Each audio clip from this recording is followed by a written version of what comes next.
Salam, hörmətli izləyicilərimiz. Bugünkü sual izahımız 9-cu sinif buraxılış imtahanına düşən Azərbaycan dili suallarından birinin izahı olacaq. Sual verir ki, hansı sözdə 2 leksik, 2 qrammatik şəkilçisi var? Aha, 2 leksik, 2 qrammatik.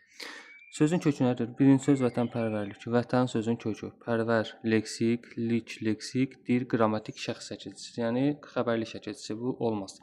Şərtimizi öyrənmədik. Qurulmuşdur sözün kökü. Sözün kökü nədir? Qur. Qurul, leksik, muşdur. Bir leksik, 2 qrammatik oldu. Bu da bizim cavabımıza uyğun gəlmədi. Yaraqlanmaq sözünün kökü. Yaraq sözün kökü. Yaraqlan, leksik, maq, qrammatik. Bu da uyğun gəlmədi. Niyə? Çünki bizdən 2 leksik, 2 qrammatik istəyir. Qurudakılardan sözün kökü quru, qurudakı leksik, bilirik, dakıdakı sifət düzəltmə şəkilçisidir. Lar cəm şəkilçisi, qrammatik, dan da hal şəkilçisidir. Yəni, bir leksik, 2 qrammatik oldu. Bu da bizim şərtimizi ödəmədi. Sonuncu sözə baxaq. Uçqundakılardır. Sözün kökü nədir? Uçmaq, uç sözün kökü.